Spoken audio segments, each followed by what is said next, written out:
When a woman says, "I don't need you to like me," she's not being cold or dismissive. She's communicating something powerful, that her sense of worth doesn't depend on external approval.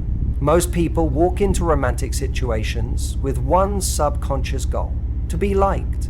We try to be agreeable, attractive, charming, and easygoing. We present the polished version of ourselves, hoping that it's enough to win the other person's affection. But in doing so, we often lose the most attractive part of us, our authenticity. When you step into a room, or a date, or even just a casual conversation with the quiet confidence that you are already enough, regardless of whether or not the other person is impressed, everything changes. The energy shifts. You stop seeking validation and start observing. You're not trying to win someone over, you're seeing if they win you over. That flip-in mindset is magnetic. It challenges a man's expectations. He's used to being chased. He's used to women molding themselves to seem more appealing, agreeing with his opinions, laughing at jokes that aren't funny, or subtly changing their boundaries just to keep him around. But when a woman calmly, even playfully, implies that his approval isn't necessary, it plants a seed of curiosity. It sends a signal that says, this woman is different. She's not performing. She's not trying to impress me. She knows her value. And now I want to impress her. That curiosity grows quickly. Suddenly, you're not someone he feels he's already won. You become a mystery. He begins to ask himself, why doesn't she seem concerned about whether I like her? That question turns into attention. Attention turns into effort. And effort, that's the foundation of pursuit.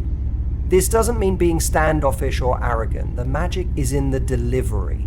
When you communicate that you don't need someone to like you, the tone matters. It's not about being superior. It's about being grounded. Think of the woman who can sit across from a man and truly assess, is this someone I actually enjoy? Is this someone who adds value to my life, without performing or pretending? That woman is powerful. That woman becomes irresistible. When you detach your self-esteem from his reaction, you also protect yourself emotionally. You're less likely to overlook red flags. You're less likely to excuse inconsistency or poor effort. You're not so hungry for his affection that you'll accept anything just to feel chosen. And ironically, that's what makes a man chase, because now you're not easy to win. You're selective, not because you're playing a role, but because your life is already full. You have joy, purpose, and meaning outside of him. That energy is addictive. It pulls high-quality men in, and it filters low-effort ones out. A man wants to feel like he's earned your attention. Not that it was given just because he showed up. Saying, I don't need you to like me, is not about pushing people away. It's about standing in your worth. It's an attitude, subtle, elegant, firm. It tells the world, I'm not for everyone, and that's okay. I'm not here to be liked. I'm here to be respected, appreciated, and understood by the right person. And the right man doesn't run from that energy. He's drawn to it because it tells him that if he does win you over, it actually means something. Let's now dive into the second forbidden phrase. You'll have to earn that. This phrase, when used in the right moment and tone, is a masterstroke. It immediately reframes the interaction and places you in a position of value. Most of the time in dating, people fall into unconscious patterns. A man flirts, drops a compliment, or makes a cheeky suggestion, and he's used to getting a flirt back, a giggle, or even immediate compliance. Why? Because so many women are taught to be agreeable, to play along, to not rock the boat. But that dynamic gets old quickly. There's no mystery, there's no spark, there's no challenge. The interaction becomes predictable. Now imagine he throws out a line like, I bet you make an amazing breakfast. When are you cooking for me? Most women either laugh and go along with it or jokingly deflect with sarcasm. But what happens when you look him straight in the eye, smile just a little, and say, you'll have to earn that? Everything stops.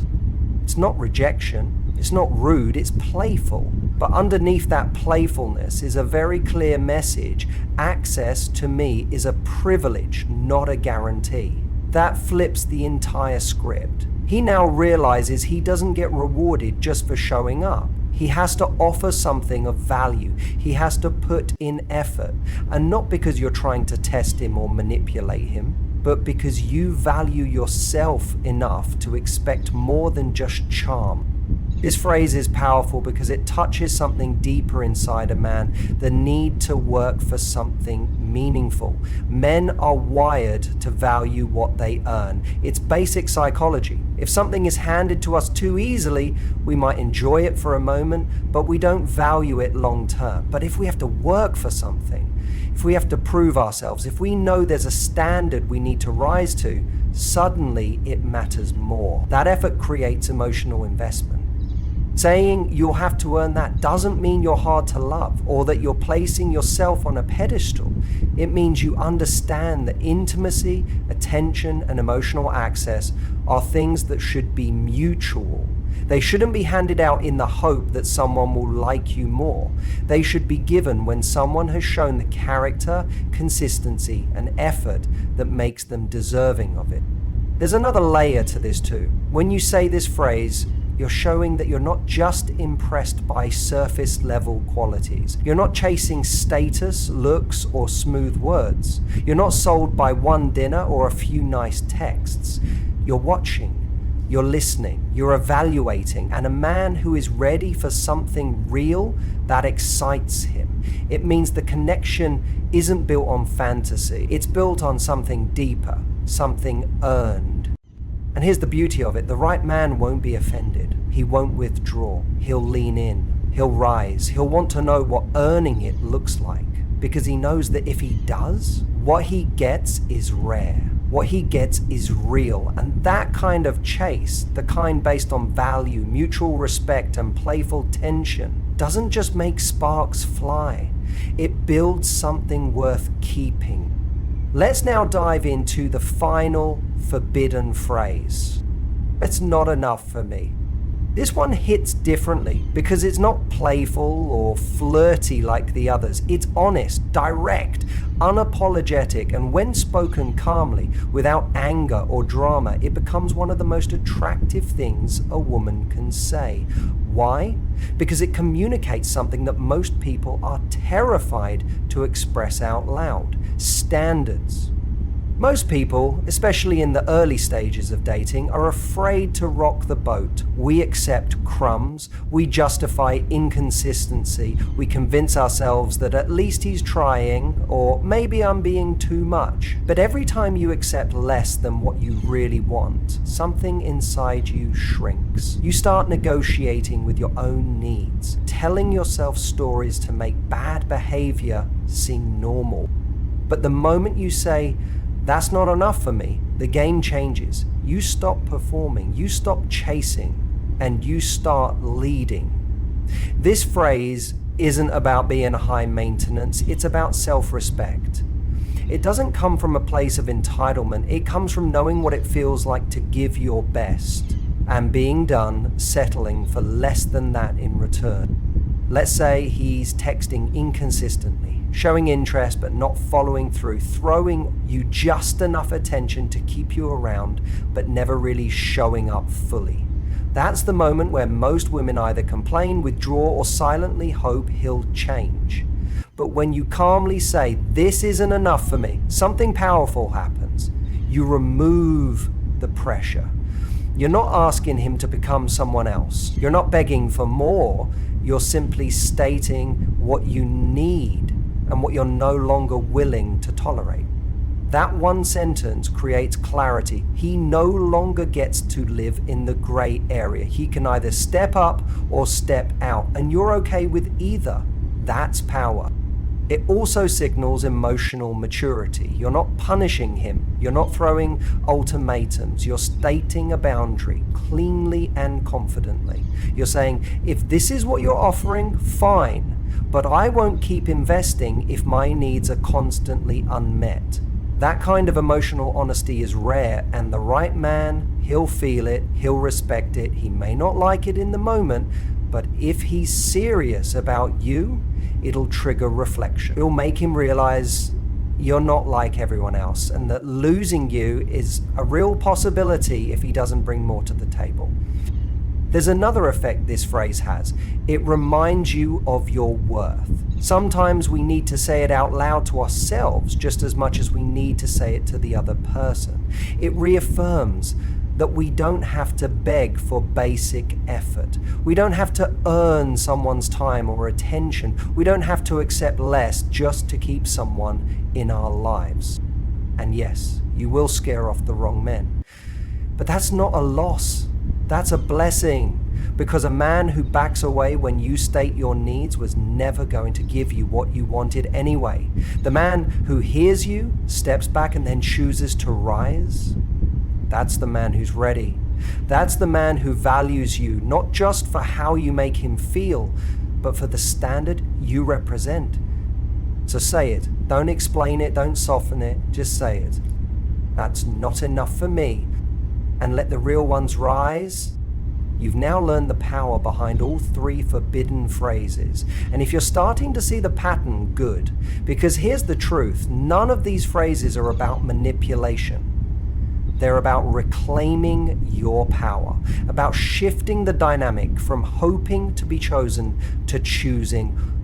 But now that you have these tools, what really matters is how you embody them. Because words are only as powerful as the energy behind them. A woman can say, "You'll have to earn that." And if it's laced with insecurity or bitterness, it won't land. But when it's said with warmth, calm confidence, and a smile, it creates a spark.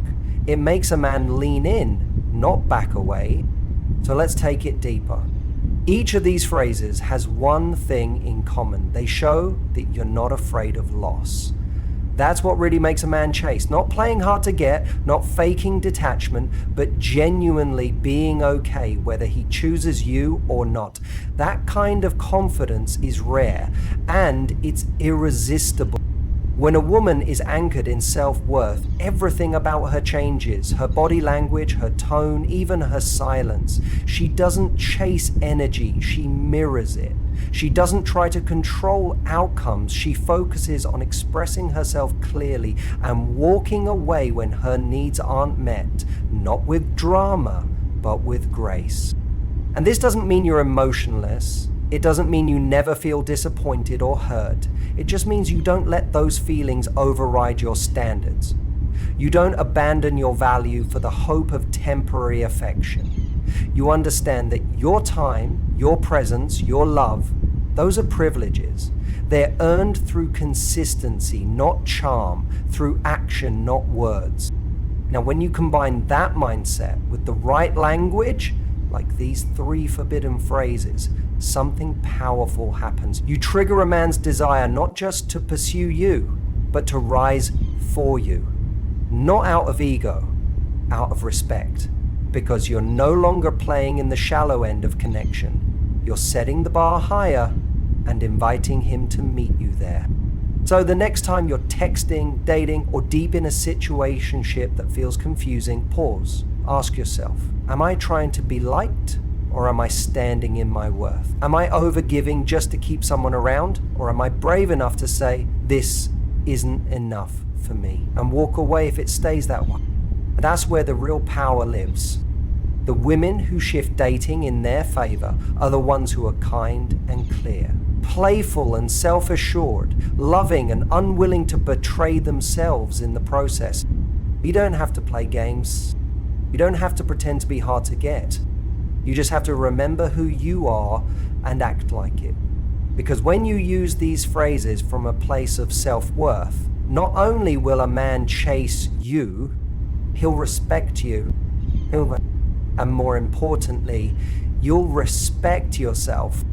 Now that you understand the power behind these phrases and the mindset they come from, it's time to talk about something that goes even deeper. Something most women skip entirely when trying to make a man chase. Emotional contrast. This is where the real magic happens. Emotional contrast is the balance between warmth and standards, between softness and strength, between invitation and mystery. It's what makes a woman unforgettable. Think about the women men obsess over. They aren't cold, detached, or overly hard to get. But they also don't come across as overly eager, too available, or easily impressed. They live in the tension between being open and discerning. This balance is why the forbidden phrases work so well. On their own, they're just words. But when they're layered into emotional contrast, they become electric. It's the energy of a woman who can smile, flirt, enjoy the moment, and still say, "That's not enough for me." A woman who can tease back and have fun, but still say, "You'll have to earn that." A woman who can be fully present, fully kind, fully engaged, and still say, "I don't need you to like me." That kind of woman keeps a man on his toes, in the best way. She's not exhausting, she's invigorating, she makes him want to level up, not because she's demanding, but because being with her feels like something rare. See, when you lead with warmth but stay rooted in your standards, it creates a polarity that pulls a man in. You're not trying to prove yourself, you're allowing him to discover who you are one layer at a time. And the more emotionally grounded you are, the more he starts to realize this isn't just someone he wants to flirt with, this is someone he wants to win over.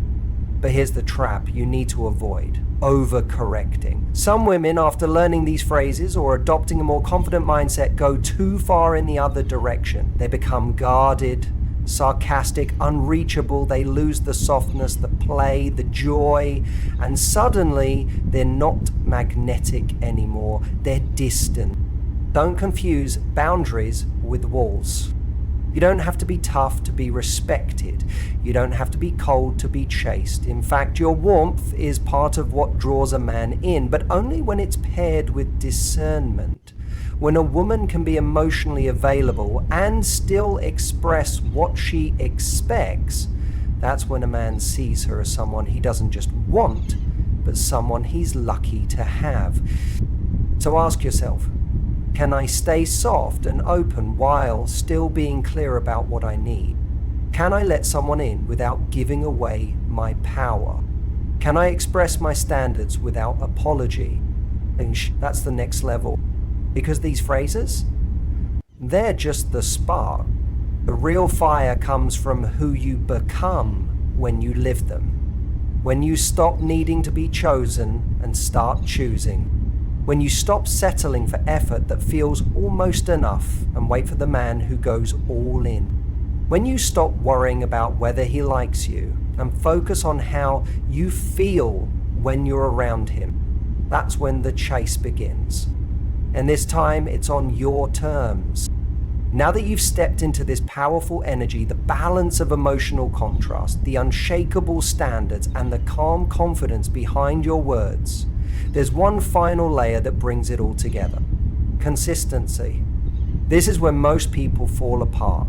They hear a great phrase, they try it once, maybe it works, maybe it doesn't, and then they go right back to their old habits. They over-explain, they seek approval, they lower their standards after a little attention. Why? Because deep down, they're still afraid to lose someone, afraid to stand alone, afraid to say, "This is what I want," and risk being told, "I'm not ready for that." But here's the truth. If you don't hold the line, no one else will hold it for you.